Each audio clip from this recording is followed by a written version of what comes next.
Alors, c'est quoi mes objectifs en vidéo? Putain, c'est une foutue bonne question, ça. Je prends trop rarement le temps de me poser et de réfléchir à ça. Déjà, pourquoi je fais ça, en fait? Pourquoi la vidéo et pas autre chose? Hmm. En fait, quand j'y pense, j'ai l'impression de pas avoir eu vraiment le choix. Pas qu'on m'ait forcé, mais juste j'avais pas d'autre alternative. Je sais pas, d'aussi loin que je me souvienne, j'ai toujours aimé ça. Le cinoche, l'image, raconter des histoires, les mettre en scène, créer une ambiance.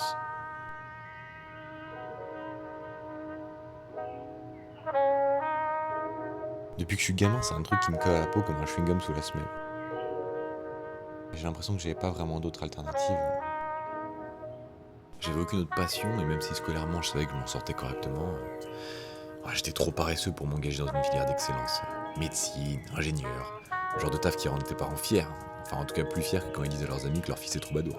Bref, j'ai fait mes études, je me suis mis à mon compte, je bosse un peu, je galère beaucoup. Et je me dis que c'est le début et qu'avec un peu de temps et du travail, ça finira bien par décoller. Ouais. En tout cas, ce qui est sûr, c'est que j'ai jamais pris le temps de me poser et de me fixer des objectifs. C'est pas un... Je sais pas, c'est pas dans ma nature. C'est pas un réflexe pour moi. J'essaie de vivre de mes prestats, je réponds à des clients sur les plateformes de freelance, je file ma carte de visite sur le ton de l'humour quand l'occasion se présente. Mais j'ai pas de grand plan de vie en fait. Une liste clairement définie d'objectifs à atteindre avant que le rideau tombe. J'imagine que la plupart des gens sont comme ça. On se laisse porter par la vie, au gré de nos envies, sans jamais prendre le temps de savoir ce qu'on veut vraiment. Je vais me faire un peu violence. Voyons voir. C'est quoi mes foutus objectifs? Déjà, j'aimerais bien en vivre. Actuellement, à raison de 2 ou 3 prestats par mois pour, 250 balles pour du cadre et un TJR de 175 pour du montage. C'est bien, mais c'est pas suffisant pour couvrir mes besoins de base. En vrai, je m'en fous de l'argent. J'ai pas besoin d'avoir une Rolex au poignet avant 30 ans pour kiffer. Ce que j'aimerais dans un premier temps, c'est juste gagner assez pour que l'argent soit plus une préoccupation. Genre que sans avoir à me poser la question, je puisse payer mon loyer, mes factures, mes courses, sortir un peu, aller au resto de temps en temps. Et même, allez, soyons fous, partir en vacances quelques fois dans l'année, même si c'est pas dans des palaces. Et pour pouvoir faire tout ça, il me faudrait quoi? 2500 net? Allez, 3000 peut-être? Faisons un peu de maths. Avec mon taux journalier à 250 pour du cadre et 175 pour du montage, pour avoir cet argent, il faudrait travailler, disons, alors 250 plus 175 divisé par 2, 212,5, 3000 divisé par 212, avec 22% affilié à l'État.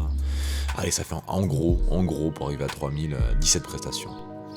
Waouh, il me faudrait 17 prestations dans le mois pour faire cette oseille. Franchement, c'est chaud, hein. D'un côté, ça semble être pas grand-chose, parce qu'en soi, ça veut seulement dire bosser à peu près un jour sur 2 dans le mois. Mais d'un autre côté, vu que mes clients ils viennent pas tout seuls à moi, ça veut dire qu'il va falloir charbonner en prospection. Envoyer des mails, se rendre plus visible sur les réseaux, répondre à des appels d'offres. En plus, je sais très bien que 17 jours de prestations payées, ça veut pas dire 17 jours de travail. Mes clients, c'est des bébés, il faut les prendre par la main. Échanger avec eux par téléphone, faire des réunions, des visios, planifier des trucs. Ouais. Donc vu mes tarifs actuels, c'est mort, ça va être compliqué de faire cette oseille. Soit il faudrait que j'augmente mes tarifs, soit que je fasse payer mes clients pour les préparations en amont des tournages, soit à la limite que je sous-traite quelques missions en prenant une com dessus. Sinon ça va être impossible pour moi d'assumer la charge de travail qui me permettrait d'arriver à 3000 par mois. Franchement je sais pas. Il y a peut-être des solutions auxquelles je pense pas, mais comment je pourrais les trouver? Il doit bien y avoir quelque part quelqu'un dans le milieu qui est déjà passé par là et qui pourrait me filer un coup de main. Mais qui? Ça c'est compliqué ça.